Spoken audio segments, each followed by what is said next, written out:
அரவக்குறிச்சி சட்டமன்ற தொகுதியில் ஓட்டுக்கு 1000 ரூபா பணம் கொடுத்தாருல வாக்காளருக்கு. அந்த பணம் எங்கேருந்து வந்தது? காவல்துறையில் பணியாற்றி மாதம் சம்பளம் வாங்கி சம்பளத்தை அக்கௌண்ட்டில் சேர்த்து வச்சு இல்லை ஆடு மேய்ச்சி சேர்த்து வச்ச காசுலையா வாக்காளர்களுக்கு அரவக்குறிச்சியில் கொண்டு போய் பணம் கொடுத்தாரு? ஒரு நேர்மையான அதிகாரி அப்படிங்கிற மாதிரி ஒரு மாய தோற்றத்தை உருவாக்கி நான் இதை ஏன் வேலையை விட்டுட்டு வந்தார்?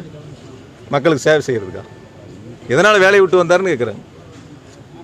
என்னென்ன வசனங்கள் பேசினார் அங்கே வேலையில் செய்யும்போது, பணியாற்றும் போது நான் என்ன மாதிரி இருப்பேன்னு அங்கே உறுதி சொன்னார். பொதுவாக என்னை பொறுத்த வரைக்கும் என்னென்னா, நீங்கள் சொன்ன கருத்துக்கு நான் பதில் சொல்ல வேண்டிய சூழலை இப்போ நீங்கள் கேட்டதுனால நான் பதில் சொல்கிறேன். எந்த காலத்துலேயும் அவங்க நினைக்கிறது ஒருபோதும் நடக்காது. நடவடிக்கை எடுக்கணும்னா எப்போ வேணாலும் எடுக்கலாம். நேர்மையான நிர்வாகம், வெளிப்படையான நிர்வாகம். நான் இன்னும் கூட தைரியமாக நீங்கள் திருப்பி எனக்கு கேட்டு இன்றைக்கி சாயங்காலத்துக்குள்ளே பதில் சொல்லுங்கள். எங்கே உங்கள் ரிப்போர்ட்டர் இருந்தாலும் சரி கேட்டுக்கலுங்க. $143 நாங்கள் நிலக்கரி கொள்முதல் செஞ்சுருக்கோம் சார்.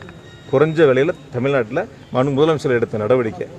இதுவே பிஜேபி ஆளக்கூடிய மாநிலங்களில் எத்தனை டாலருக்கு நிலக்கரி இறக்குமதி செய்யப்படுகிறது அப்படிங்கிற கேள்வியை கேட்டு எனக்கு பதில் சொல்லுங்கள். மட்டரகமான ஒரு அரசியல்வாதி நீங்கள் சொன்ன நபர். அதனால் மட்டரகமான அரசியல்வாதிக்கு தரம் தாழ்ந்து பேசக்கூடிய அரசியல்வாதிக்கு பதில் சொல்லி நேரத்தை வீண் பண்ண வேண்டாம். படித்த முட்டாளில் 1ஆம் நம்பர் படித்த முட்டாள். இதை விட நான் வேற என்ன சொல்கிறது? லைக் பண்ணுங்க, ஷேர் பண்ணுங்க, சப்ஸ்கிரைப் பண்ணுங்க.